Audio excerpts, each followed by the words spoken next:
सत साहिब सतगुरुदेव की जय। बंदी छोड़ कबीर साहिब जी की जय। बंदी छोड़ गरीबदास जी महाराज जी की जय। स्वामी राम देवानंद जी गुरु महाराज जी की जय हो।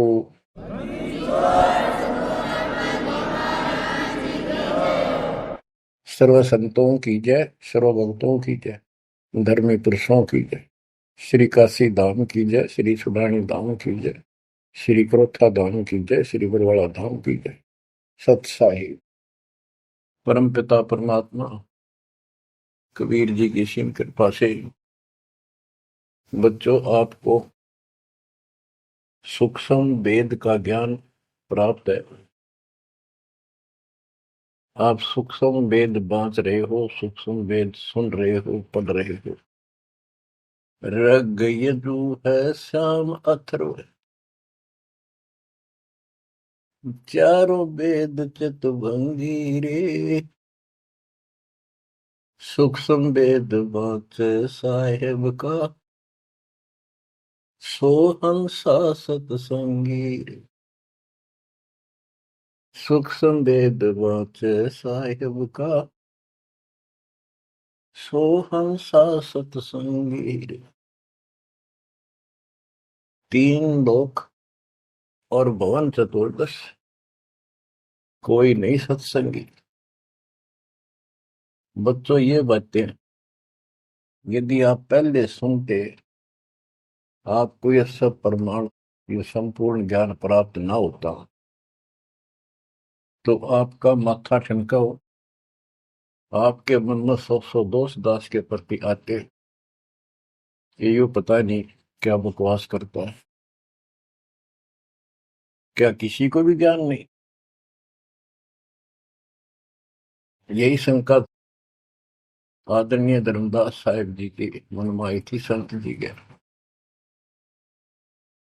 कि भाई ये चंदा बाबा ऐसी बातें बता रहा है तो कोई ना कोई हमारे हिंदू धर्म में भी इन बातों को जानने वाला उससे मिलेगा, क्योंकि शास्त्र हमारे। उसके बाद वो अपने गुरु जी के पास गया। गुरु जी तो रूपदास जी ने कह दिया, भाई मैं जितनी जानू था बेटा, मैंने तेरे से कुछ नहीं छुपाया। जिस तरह के प्रश्न आप कर रहे हो इनका उत्तर मेरे पास नहीं है, और जिसने तुझे ये ज्ञान दिया है उसी के पास जा, उसी से समाधान पूछ। लेकिन धर्मदास के सामने यह बात खटक रही थी कि अनपढ़ आदमी, जिंदा बाबा, इसको ज्ञान कैसे हो गया ये? इसने भी तो किसी हमारे हिंदू से सुना होगा, और अवश्य कोई संत, मंडलेश्वर, कोई पीठाधीश इसका जानकार पाओगे। अब सब जगह जितने भी सुप्रसिद्ध या वैसे छोटे मोटे भी संत हिंदू धर्म के उस टाइम प्रवक्ता थे, सत्संग सुनाया करते थे, सबसे मिला और जाते ही 10-20 रुपए रख दे। ये खासकर इन संतों के अंदर जो भेंट ज्यादा दे, दक्षिणा ज्यादा दे, उसको ज्यादा महत्व देते हैं। इस बात की धर्मदास जी को भी खूब पता था कि ये तभी प्रसन्न होकर मुझे कुछ राह बताओगे। जाते 5-10 रुपए तरह, क्योंकि उसमें 5-10 रुपए आज के 5 लाख के बराबर थे। वहां तो एक पैसा भारी होता था उस समय। सबसे प्रसन्न कर लिए, किसी के पास इस तरह बात नहीं थी। श्री कृष्ण विष्णु भगवान है, सारी सृष्टि के रचनहार हैं, इनके कोई माता पिता नहीं, ये आपो आप है, स्वर्ग से ऊपर कोई स्थान नहीं। आखिर में हार के, थक के और कति बुरी तरह रोए कि अब के बने। परमात्मा फिर भी उसको, जब वो धक्के खा के आ रहा था, एक अन्य हिंदू साधु के रूप में एक पेड़ के नीचे बैठ गया नदी के किनारे। 5-7 भगत और बैठे थे उसके पास। जिज्ञासु वैसे ही बाबा भी चलता फिरता था। धर्मदास जी के रास्ता उसके साथ से था, उसने सोचा चल आगे, आगे चल। विशेष मंडलेश्वरों के पास घूमे। साधु का रूप दाता ने बड़ा रखा था। फिर मालिक की प्रेरणा अपने बच्चे को लेना था सर। उसी समय प्रेरणा हुई कि काफी देर से चल रहा हूँ, विश्राम भी करना है, यही कर लेता हूँ और इसकी तलाशी भी ले लेता हूँ। वहां बैठ गया जाकर और बैठे थे, इतना तो बोलना कोई नहीं। वो दूसरे उठ कर चले गए। जब एकला रह गया, परमात्मा बोले, धर्मदास खोज लिया तत्व ज्ञान, मुझे बता दे कि मिला होता कितना। आंखें फटी की फटी रह गई। मालिक उसी समय उसी रूप में आ गए। बच्चों, इस नरक से निकालने के लिए उस मालिक ने अपने एक बच्चे के लिए कितना कुछ करना पड़ा, कितने खाड़े कर दिए। वहां से शुरुआत करनी थी अपने कलयुग की भक्ति की। और वो अच्छी आत्मा थे, भगवान के बच्चे थे, पूर्व जन्म के संस्कारी मालिक के थे। जैसे सम्मन था, सम्मन ने कितनी कुर्बानी दी थी, बेटा काट दिया मालिक के नाम पर। अब उसके लिए खाड़े करे थे परमात्मा ने, कहाँ कहाँ कैसे बंदी बने, कोड़े खाए, उसकी सेल बिस्तर बिछाए। किसी जन्म का ये धर्मदास जी भी ऐसे ही कुर्बान आत्मा था, लेकिन ये ठीक से टिके नहीं क्योंकि ज्ञान संपूर्ण नहीं था। इसलिए मालिक उसके लिए फिर वहां बैठ के जाकर धर्मदास जी परमात्मा के चरणों में गिर के अपनी ढीठता, अपने अविश्वास, अज्ञानता का बहुत पश्चाताप किया। हे मालिक, आप सत्य, आपका ज्ञान सत्य, आपका समाधान सत्य। परमात्मा बोले, ये प्रेरणा मैंने की थी तेरे अंदर। काल का बेटा बहुत लंबा जुगाड़ है, बहुत लंबा षड्यंत्र है। पाया किसी के पास ये ज्ञान। हे महाराज, ज्ञान के वो तो गंध भरा, काम करो सारा सड़ रहे हैं। तो बच्चों, अब आपको दास बताना चाहता है परमात्मा की महिमा और सूक्ष्म वेद वाला ज्ञान संत गरीबदास जी को प्राप्त हुआ परमेश्वर से। उनके सतगुरु और भगवान स्वयं कबीर साहब थे, जिनका गुरु भगवान और ज्ञान एक नंबर का। तो उस पर हमने विश्वास करना चाहिए, लेकिन विश्वास करने के लिए कुछ आधार होता है। हिंदू धर्म के लिए गीता और वेद, 18 पुराण, ये आधार है कि ये अध्यात्म के मूल ग्रंथ है। उन मूल ग्रंथों से आपको परमात्मा की वाणी सिद्ध कर दी। ऋग यजु है साम अथर्व, चारों वेद चित भंगी रे, सूक्ष्म वेद वाचे साहेब का, सोहन सा सतसंगी रे। तीन लोक और भवन चतुर्दश, कोई नहीं सत्संगी। क्यों? क्योंकि उनके पास ये तत्व ज्ञान नहीं। बच्चों, यजुर्वेद अध्याय 40 मंत्र 10 में यही कहा है, कोई तो भगवान को साकार कहता है, रामकृष्ण रूप में, अवतार रूप में आने वाला। अन्य कहते हैं वो कभी साकार होता ही नहीं, वो तो निराकार है। परमात्मा साकार है या निराकार है, किस स्थिति में आता है, वो कैसे लीला करता है, इसकी जानकारी किस तत्वदर्शी संतों से पूछो। गीता अध्याय 4 श्लोक 34 में और 32 में स्पष्ट भी कर दिया कि जो तत्व ज्ञान होता है परमात्मा अपने मुख कमल से आकर बोलता है। ऋग्वेद मंडल नंबर 9 सूक्त 94 और मंत्र नंबर 2 में कहा कि वो परमात्मा कवियों की तरह आचरण करता हुआ घूमता फिरता है। ऋग्वेद मंडल नंबर 9 सूक्त नंबर 95 के मंत्र नंबर 1 में परमात्मा भक्ति की प्रेरणा अपने मुख कमल से वाणी बोल के करता है और भक्ति के मूल मंत्रों का गूढ़ रहस्यों का जानकारी का ज्ञान वही बताता है। गीता अध्याय 4:34 में कहा कि उस तत्व ज्ञान को जो स्वयं मालिक बोलता है, कवियों की तरह काव्यान चौपाइयों में, श्लोकों में और शब्दों के माध्यम से, वो तत्व ज्ञान है, उसको किसी तत्वदर्शी संत से पूछो। बच्चों, न वेदों में तत्व ज्ञान, गीता वेदों का सारांश है, उसी का छोटा रूप है। तो इनको ज्ञान, इनमें ज्ञान नहीं है, वो तत्वदर्शी संत से पूछो।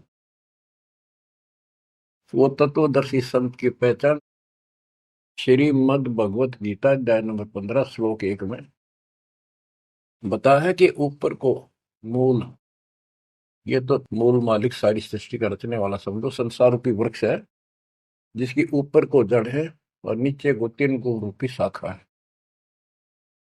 इसके सभी विभागों को जो बता देगा स वेदविद, वो वेद के तात्पर्य को ठीक से जानने वाला है, यानी वो तत्वदर्शी संत है। धर्मदास जी और गरीबदास जी के सतगुरु ने बताया, कबीर अक्सर पुरुष एक पेड़ जो जमीन से बाहर दिखाई देता उसको पेड़ बोलते, पेड़ा, तना। गरीब अक्सर पुरुष एक पेड़ है, निरंजन व की डार और तीनों देवा शाखा है, ये पातुल संसार।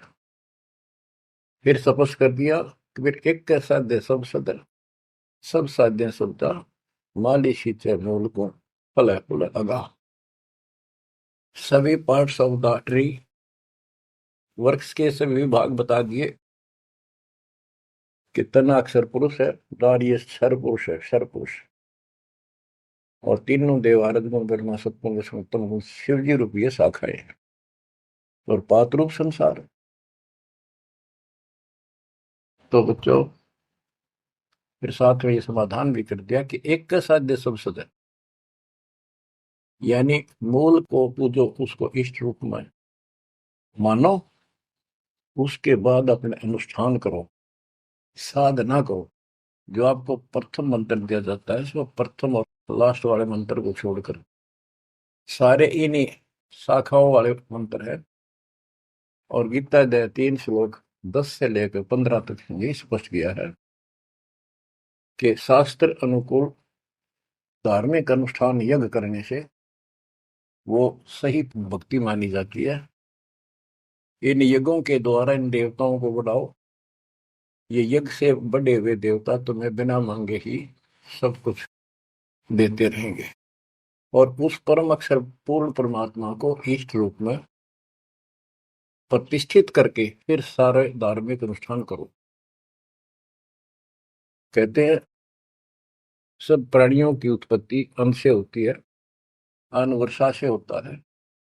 वर्षा शास्त्र विहित, शास्त्र में प्रमाणित धर्म कर्म यज्ञ करने से होती है। और कर्म लगाए ब्रह्म ने, क्योंकि सबके लोक माए तक काम करके खाना पड़ा, सतलोक में कोई काम नहीं था, बैठा सब फ्री मिला था। जैसे आप सतलोक आश्रमों में जाते हो, आपको सारा बना बनाया मिल रहा है, हर खाओ और भक्ति करो, सत्संग सुनो और आ जाओ।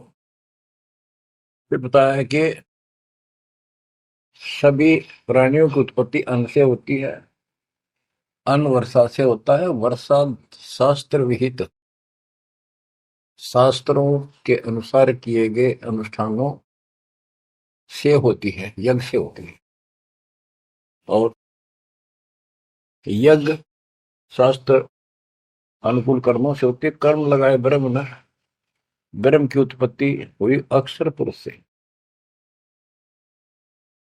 और अक्षर पुरुष यानी अक्षर का अर्थ यहाँ पर अविनाशी है, और जहां पर प्रकरण होता है एक से अधिक, अक्षर का अर्थ ही अविनाशी होता है। लेकिन सरपुरुष अक्षर पुरुष, सरपुरुष ब्रह्म है, ये काल है 21 ब्रह्मांड का स्वरूप, अक्षर पुरुष 7वें ब्रह्मांड का स्वरूप।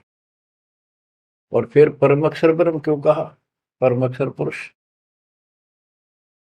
कि वो सब का मालिक वो है। तो इस प्रकार आध्यात्मिक ज्ञान को समझना है, और उस परम अक्षर ब्रह्म को योगों में प्रतिष्ठित करके सारे अनुष्ठान करने चाहिए, तब सफलता हो। कबीर साहब ने बताया, कबीर एक कैसा दे सब सदे, सब साध्य समझा, माली सींचे मोल को बुलागा। पुण्यात्माओं, इससे सिद्ध हो गया कि किसी के पास भी वेदों से हटकर ज्ञान नहीं था, और वेदों में वो ज्ञान है ही नहीं जिसकी हमें जरूरत थी। इसलिए क्या रहा, अब इसके ऊपर चलेगा सत्संग शेष, संत गरीबदास जी की अमर वाणी, अथ कथनी बिना करनी का होगा। इसमें से कुछ वाणी सुनाएगा दास। जैसे आपको बताया गया कि काशी विद्यापीठ पढ़ कबरा बनाते थे, उनको विद्वान माना जाता था, उनकी दुकान बढ़िया चला करती थी यहाँ भोले समाज में। तो गरीबदास जी उस पढ़ाई के बारे में कहते हैं जो वो पढ़ा करते हैं, केवल लोगों को ठगने के लिए। गरीब पढ़ना गुणना चातुरी, यह तो बात सुगम, सत सुकृत और बंदगी, या है बात अगम। के गीता वेद पुराण पढ़े लिए, चतुरता दिखा दी, बड़े बड़े लेक्चर झाड़ दिए, ये तो बहुत आसान है। लेकिन सत सुकृत, सच्ची भक्ति, सच्चे अच्छे कर्म, और भक्ति, सच्ची भक्ति, बंदगी, प्रणाम, बंदगी के अंदर वजह सारा कुछ आ जाता, भक्ति भी आ जाती है, मंत्र भी आ जाते हैं, प्रणाम भी आता। कई बार विशेष तौर पर बंदगी प्रणाम को बोलते हैं, बंदगी प्रार्थना भी कही जाती है। फिर बताते हैं कि सत्य सुकृत, अच्छे कर्म, और बंदगी, परमात्मा की स्तुति, नमस्कार, प्रणाम, भक्ति, सच्चे ढंग से पूरे गुरु से प्राप्त करके तत्व ज्ञान के आधार से करना, यह है बात अगम। ये ऊंची बात है, आगे की है, बहुत सबसे आगे की, सबसे श्रेष्ठ। गिर पड़ना गुनना रोग है, उलझे दुनिया माही, 52 अक्षर में बंद रहे, आगे की सुध नाही। संस्कृत भाषा के 52 अक्षर बताए। इसको इसलिए सीधा अर्थ कहते हैं जो संस्कृत से सीमित है, इन ग्रंथों तक सीमित है, इनमें वो ज्ञान है नहीं। ये उलझे दुनिया में, ये लग 84 के चक्कर में रहेगी। गरीब पढ़े गुणे पावे नहीं, अनपढ़ने से न्यार, अंकोतर छंद है, कैसे पावे पार। कहते पढ़े गुणे पावे नहीं, अनपढ़ने से न्यार, यानी जो चतुरता दिखाने के लिए पढ़ते हैं वो कभी नहीं परमात्मा प्राप्त कर सकते, ना वो ज्ञान मिले। अनपढ़ने से न्यार, कि बिना पढ़े भी बात नहीं बने। अब जैसे आप अक्षर ज्ञान प्राप्त कर रहे हो, आप भले ही अपनी रोजी रोटी के लिए कर रहे हो, लेकिन अब इस पढ़ने से आपको अपने मूल ग्रंथ समझ में आ जाएंगे। ये सूक्ष्म वेद है, इसके अंदर जो गूढ़ रहस्य है वो अन्य वेदों से भी उत्तम और गहरे हैं। इसमें कह दिया पढ़े गुणे पावे नहीं, यह पढ़ाई है वो तो मूर्ख बनाने की। अनपढ़ने से ना, जो नहीं पढ़े वो भी दूर रहेंगे। हमारे को अक्षर ज्ञान नहीं था, इसलिए हम इन चतुर लोगों की बातों में फंसे रहे। गरीब वेद कथें चित चूक है, मन में मान मरोड़, कहने मात्र के तो पंडिता, ये होते के डोर। कि इन वेदों के पढ़ने मात्र से कुछ भी हासिल नहीं होना, क्योंकि वो ज्ञान है ही नहीं जी। अपने को जरूरत है मोक्ष प्राप्त हो, और वो ज्ञान मालिक प्रत्येक युग में आकर बोलते हैं, पर कदर नहीं बनी।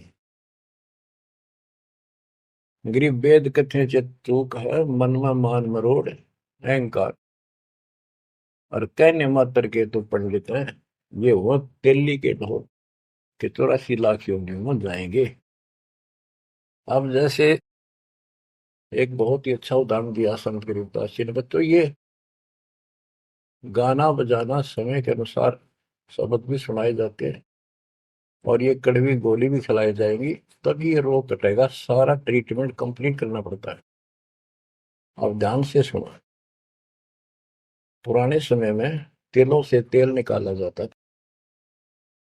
वो व्यक्ति जो काम ये करते थे उनको तेली बोलते थे। वो एक कोल्लू लगाते थे।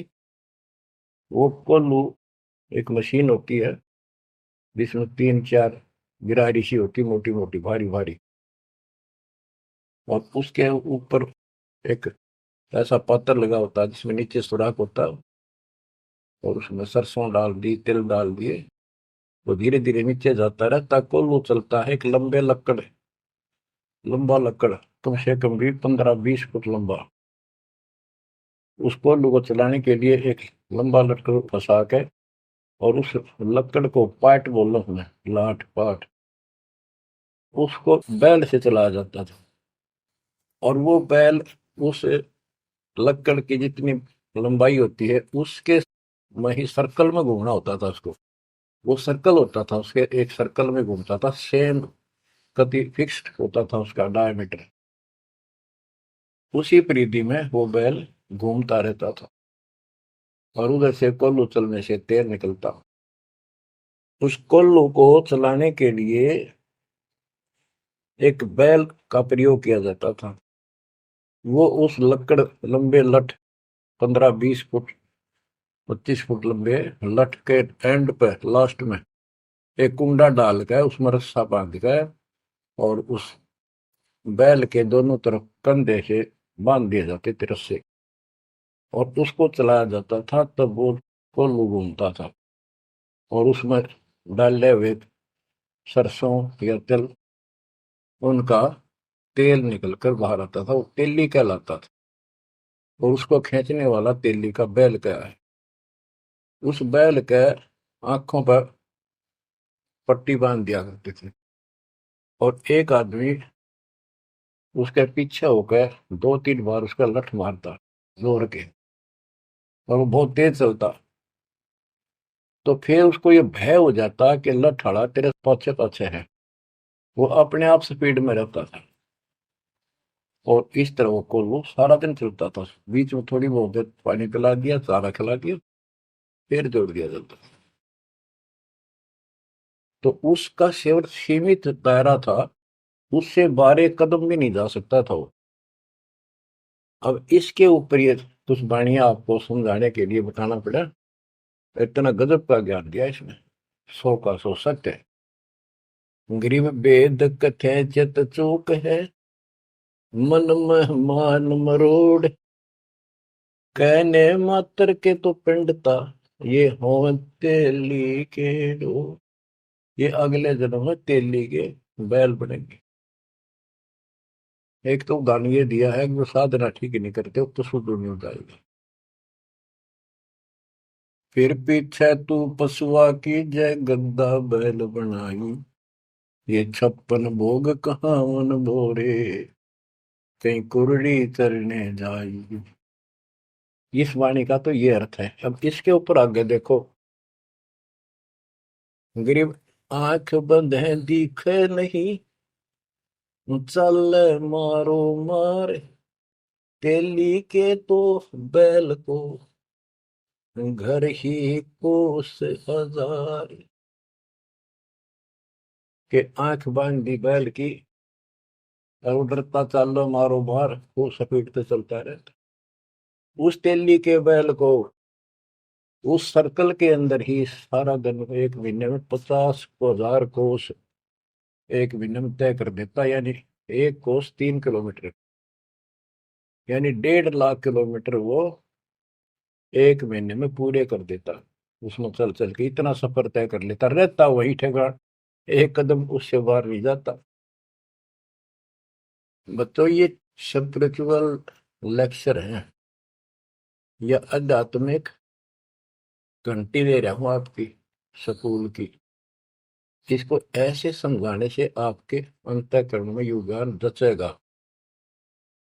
एक क्या होता था पहले, जैसे फसल होती थी गेहूं चने, इनको अलग करने के लिए भूस से एक गाटा जोड़ा जाता था, गाटा, उसके बीच में एक लठ गाड़ के मोटा था, उसका रस्सा बांध के फिर 5 7 10 पशु, जिसमें भैंस गाय काटड़ा काटड़ी ऐसे सीरीज में बांध दिए जाते थे, और बीच में लठ गाड़ दिया, उसके चारों तरफ वो भूस डाल देते थे, चने या गेहूं, क्योंकि दास ने देखा है आम किसान के गर्जनों था, इसलिए 90% बच्चे किसान वालों को पता नहीं, जो शहर में रहते हैं, वो भूस कैसे निकलता था, जिसकी ये वाणी जिस बारे बोली है।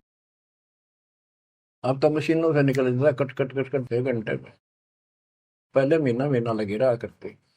दास का जन्म ऐसे समय में दिया दाता ने जब वो 5505 निकट आ रहा था, और वो पिछला प्रोसेस सारा पता है जो एक वाणी में बोला गया है। दास को समझने में आसानी रही, आपको समझाने में आसानी होगी। तो उसको हम तो गाटा बोला करते, गाटा जोड़ रखे है। वो सारे पशु एक लाइन में चलते रहते, चारों तरफ घूमते थे, जैसे तेली का बैल घुमा करता। ये उस फसल को काटने के लिए उनके पैरों के नीचे वो फसल कट जाती, छोटा छोटा तूड़ा भूस बन जाता, फिर उससे गेहूं चने अलग कर लेते और भूस अलग हो जाता। उसको गाटा बोला करे। और पलवल साइड इधर फरीदाबाद साइड में उसको धाए बोलते थे, धाए। धाए यानी पशुओं का एक समूह, एक से एक गले का रस्सा बांध दिया जाता था, वो बाहर नहीं जा सकते, अंदर आ नहीं सकते, क्योंकि एक दूसरे को धक्का नहीं दे सकते, वो एक लाइन में चलते थे चारों तरफ सर्कल में। अब इसको इन अज्ञानी गुरुओं के ऊपर सेट किया है दाता संत गरीबदास जी ने इस वाणी को। गरीब दाएं जुड़ी अज्ञान की, गह घाटा ठोर, एक पेड़ चाले नहीं, काट बड़ी बड़ी खोर। के जैसे वो पशुओं के द्वारा धाय जोड़ के घुमाई जाती है और वहीं घूम रहे होते, उससे अलग एक कदम नहीं जा सकते।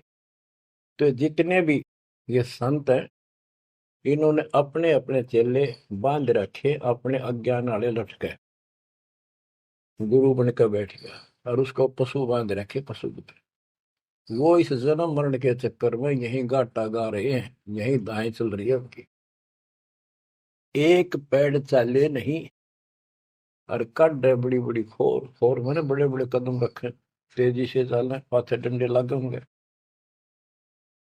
तो ये सारे जितने भी चेले हैं, उनके जितने गुरु हैं, उनके जितने शिष्य हैं, उनको तो धाए बताई, ये गाटा, और इस जन्म मरण के चक्कर को एक ये सर्कल बताया कि इसी में ये घूम रहे हैं, एक कदम इस तरह बाहर नहीं जा पाए। जाना सतलोक है, जैसे किसी ने सफर करना है तो कदम जितने रखेगा मंजिल की ओर होते हैं, ठीक रास्ते पर। और ये वहीं बांध रखे स्वार्थवश जिसने पशुओं को, वो तो उस सर्कल में घूम सके, उस तो बाहर जा ही नहीं सकता। गरीब दाएं जुड़ी अज्ञान की, गह घाटा ठोरी, एक पेड़ चाले नहीं, काटे बड़ी बड़ी खोर। गरीबदास जी ने कहा है, कोई है रे परले पार का, जो भेद कहे झनकार का। वारई गोरख वारई दत्त, यानी ये सब वार द्रु प्रहलाद अर्थ, वार ही सारे ब्रह्मा भी वार, ये भी वार, सारे ब्रह्मा विष्णु महेश यही पर, दुर्वासा वार, ये गह गाटा ठोर। गरीब चार वेद सठ शास्त्र, पढ़े 18 पुराण, सतगुण पूरा मिला नहीं, पंडित हो सी सवान। ओह, कबीर साहब कहते हैं, गुरु बिन काहू न पाया ज्ञाना, जो तो था वो छड़े किसाना। गुरु बिन वेद पढ़े जो प्राणी, समझ अनुसार रहे ज्ञानी। बच्चों, एक तो होती है मान बढ़ाई, अहंकार, और एक सच्चाई जो होती है वह मान बढ़ाई नहीं कहलाती। जैसे दास कह रहा है, और जब आपको भी समझ आ गई है, स्पष्ट हो गया, आपको पता लग गया है कि गुरु बिन वेद पढ़े जो प्राणी, समझे ना सार रहे अज्ञान। वेद पढ़े पर वेद न जाने, ये वाचे पुराण 18, और पत्थर की पूजा करे। भूल गए सिर सर आदि निकलवा पत्थर पूजवा। क्या इन्हें वेद पढ़े, क्या इनको गुरु मिला? जय सतगुरु की संगत करते, ये सकल कर्म कट जाए। ये कोई झंझट नहीं करना पड़ता। अमरपुरी पर आसन होते सतलोक में, जहाँ कोई कष्ट नहीं, जहाँ दुख ना चाहे। तो दास ये कहे कि या तो भगवान कबीर साहब मेरे गुरु भगवान और गरीबदास, और चौथा दास, इनके अतिरिक्त, वर्तमान में दास के अतिरिक्त विश्व में किसी के पास ना वेद ज्ञान, ना गीता ज्ञान, ना कुरान और बाइबल ज्ञान, किसी को किसी प्रकार का ठीक ज्ञान नहीं। इसको कोई कहे ये मान बढ़ाई करता है, उसकी अपनी समझ है, अपनी सोच है, लेकिन यह 100% सच्चाई है। जैसे 2000 के नोट पर, या 1000 के नोट पर, 500 के नोट पर यह लिखा है कि मैं धारक को 500 रुपए देने का वायदा करता हूं, तो क्या उसने मान बढ़ाई कर रखी है कि ये नोट अपनी बढ़ाई करता है, छाती पे लिखवा रहा है? वो सच्चाई है, वो लिखना भी जरूरी है। तो दास को ये बताना भी आवश्यक है कि दास के अतिरिक्त विश्व में किसी के पास ज्यादातर ज्ञान नहीं है।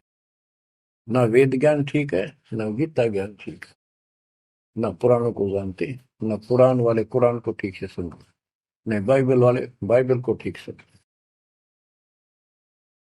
गरीब चार वेद सठ शास्त्र, पढ़े 18 पुराण, सतगुरु पूरा मिला नहीं, पंडित हो शीशवान। गरीब चार वेद सठ शास्त्र, पढ़े 18 बोध, कसम बांझ के होते है, पर बेटा नाही गोद। एक अजब गजब उदाहरण दिया है कि इन 4 वेद और 18 पुराणों को पढ़ने से तो ऐसी दशा है, ये दिखे पंडित गुरु शिष्य दोनों हैं, गुरु भी हैं, उनके शिष्यों की कमी नहीं, लेकिन बांध स्त्री का संतान नहीं होती, उसका पति भी होता है। इसी प्रकार इनके गुरु भी है, ये शिष्य भी है, इनमें भक्ति रूपी लाल बनेगा नहीं। बच्चों, एक एक बात टके कहीं नहीं सकता, लाख टके की है, अरब टके की। गरीब भावे 100 करोड़ गीता पढ़ो, 100 करोड़ भागवत, बिना सतनाम व्यर्थ है, बचे काल न मौत। गिरिव घृत अग्नि में डाल कर पंडित कर है होम। सुर वासना जात है क्या करत है होम। गिरिव सुमरण सेवा बंद की सब कोई जानत खूब। बिन सतगुर क्यों पाइए कबीर से महबूब। ओए होए। के ये पंडित लोग हवन करते हैं, इसका क्या लाभ है कि देवताओं तक इसकी वासना जाती है, स्मेल, गुड स्मेल जाती है, और जिसके वश होकर वो हमें यहाँ राहत देते हैं। तो ये तो हमें सिर्फ हमारी इस भक्ति में एक सहयोगी है, एक आइटम है हवन यज्ञ। हमने पांचों करनी पड़ेंगी तब ज्यादा लाभ होता है। किसी रोग का ट्रीटमेंट पूरा ही करने से बात होगी। गरीब सुमन सेवा बंदगी सब कोई जानत खूब। अब भक्ति भी करनी चाहिए, सुमन भी करना चाहिए। पर कहते बिन सतगुरु क्यों पाइए। ओए, सतगुरु के बिना कैसे मिलेगा वो कबीर से महबूब। वो भगवान कबीर से ऐसे प्रिया, तुम प्रिय भगवान हमारे कैसे पाओगे। ये दूसरे संत बनावटी इतने गजब के हो जाएंगे, क्या बात। सिर पे उस्तरा करा लिया, माथे पर 3 तिलक, माला 4-5 डाल ली, लाल भगवा वस्त्र धारण कर लिए, और बैठ जाते हैं कतिया करके। गरीबदास जी कहते हैं, गरीब कोरा कलश कुम्हार का, ऊपर चित्र अनूप, वस्तु नीति समझ है जैसे जलवन को। ऊपर तो ढूंढा साध का, अंतर रख्या खो। ऊपर तो साधु दिखे गजब का, बनावटी सी जबरदस्त जबरदस्त, जैसे कुम्हार का, यानी कोरा कलश कुम्हार से लाए, उसका ऊपर कितनी अच्छी चित्रकारी होती है, और उसमें जल है नीचे चट है उस चित्रकारी में। ऊपर का दिखा क्रमिया जो संत ऐसा है जिसके पास यथार्थ ज्ञान नहीं है, वो तो ऐसा है जैसे कोरा कलश कुम्हार का, ऊपर चित्र अनूप, वस्तु नीतिस्मद है, जिसके लिए लाए तो जल है नहीं मीठा। और जैसे जल बिन कुआं, जैसे कुआ बिना पानी का के काम। गिरी पांचों मुद्रा पिंड में, आग बुजुर्ग शरीर, 52 गंग है खेवट जहां कबीर। कहते ये शरीर, स्थूल शरीर में 5 मुद्रा है, उन्मनी खेचरी भूतरी चाचरी आदि। और इससे आगे बदर शरीर है, सूक्ष्म शरीर और है। कहते उससे पार करने के लिए सतगुरु कबीर साहब का सच्चा गुरु मिलेगा जो बात बनेगी।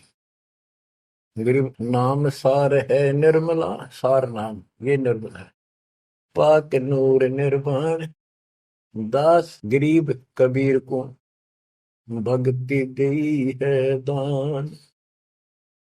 बच्चों, ये अमृत वचन है, बहुत गूढ़ और गहरे है, और आपके लिए जैसे गीता उंगलियां पर अटवा दी, वेदों का सार निकाल के आपके समझ रख दिया। छोटे छोटे बच्चे समझ रहे इस बात को, जो तीसरी चौथी कक्षा में पढ़ रहे, और जो इन काशी विद्यापीठ में पढ़ने वालों के आज तक समझ नहीं आई। तो who is Guru, who is सतगुरु, और हु इज गॉड, ये आप अच्छी तरह समझ चुके हो बच्चों। परमात्मा आपको इतना दृढ़ कर दे जैसे सम्मन की और सेऊ थे। आप इतने दृढ़ हो जाओ, गरीब महिमा की जय संत की, तन मन धन सब दे, सिर मांगे टाला नहीं, मोर ध्वज लग ले। यानी ऐसी परिस्थिति परमात्मा के प्रति, किसी परिस्थिति ऐसी आ जाती है तो मालिक से दूर नहीं हो, कितनी ही कठिन परिस्थितियों से गुजरना पड़े। आज हम थोड़े से कष्ट को देखकर भगवान से दूर हो गए, फिर अगले जन्म में क्या होगा, फिर पीछे तू पशुआ की जय गद्दा बैल बनाई, ये 56 भोग कहाँ मन भोरे, कहीं कुरड़ी चरने जाई। आज कोई ना कोई बहाना काल कर देगा सत्संग से उठने का, आलस कर देगा, कोई काम अड़ा देगा, या वैसे आत्मा किसी पाप के कारण रोगी हो जाती है तो अरुचि बन जाती है सत्संग सुनने में या सुमरण करने में, दान की इच्छा समाप्त होती चली जाती है, सेवा में रुचि नहीं रहती। तो उस समय के लिए ये याद रखो, आज हम मानव हैं, अपनी मर्जी से कितने आलस कर लें और कितने भगवान से दूर हो जा, स्वतंत्र है। और कल को गधे बन गए, बैल बन गए, नाक में नाथ कर जाएगी, या 2.5 मन का कमर के ऊपर एक थैला होगा गधे के, तो आलस तो उसमें भी होगा। मन तो यही है। कई कहते हैं मेरे से नहीं होती सेवा, चलो कोई बात नहीं, सेवा तो करनी चाहिए, सेवा से दूर नहीं होना चाहिए। तो मन तो वहां भी दुखी करेगा, गधा अपने पास से भी सोचेगा कोई कि पटक दूं बोरे ने, घेर दूं, डाल दूं। एक आदि पर गधा ऐसा भी कर देता है, फिर उस पर ज्यादा भार लादा जाता है और लठ भी पड़ते हैं, फिर वो सीधा चलता है। इसलिए इस मन पापी को आत्मा यही समझा सो डाले, दाता से दूर ना हो। इस संसार में सुख नाम की चीज नहीं है। यदि सुख होगा, या जो नकली सुख भी अगर चाहिए तुम्हें यहाँ का, तो भी दाता के चरणों में मिलेगा, रहोगे तो मिलेगा। इससे दूर होकर कुछ दिन जब ये समय आप भक्ति कर चुके हो, सच्ची मर्यादा में रह गए, वो आपकी बैटरी सी चार्ज होगी जैसे इन्वर्टर की हो जाती है, और फिर चार्जर हट गया, वो बैटरी फिर भी काम करती रहेगी और ऐसा लगेगा कि बिल्कुल सब कुछ ठीक ठाक है, कोई फर्क नहीं पड़ा, चार्जर भी हटा दिया। जब तक वो संग्रह शक्ति है, एनर्जी है बैटरी में, वो काम पूरा करेगी। जब वो एनर्जी खत्म हो जाएगी, आगे संग्रह हो नहीं रही, तो एकदम ही वो सब सुविधा बंद हो जाएगी, पंखा भी बंद, बल्ब भी बंद, और भी कार्य कर रहे होंगे, कंप्यूटर भी बंद, फिर बहुत देर हो चुकी होगी। इसलिए इन सब बातों को ध्यान रखो, याद रखो। मुश्किल से दाव लगा 7.5 अरब आबादी में से आप ये थोड़ी सी आत्मा परमात्मा की शरण प्राप्त कर पाए हो। तो बच्चों, परमात्मा आपको मोक्ष दे, अपने चरणों में रखे, आपकी तरफ बढ़े, कुर्बान हो जाओ, सत्संग सुना करो ढंग से। देख परमात्मा ने कहां से कृपा कर रखी है। आँख खोल लो ना, जो फूक निकली, और कोई नहीं पूछेगा, धक्के खाते करो, तेरा कुत्ते को देखेंगे। परमात्मा साथ इसलिए होगा कि हमारे और कामों में विशद करेगा, इसलिए मालिक पर ज्यादा ध्यान दो, काम करो, काम न को मना करें, उस काम में बरकत भी अब मिलेगी। दाता आपको मोक्ष दे, सदा सुखी रखे, सत्साई।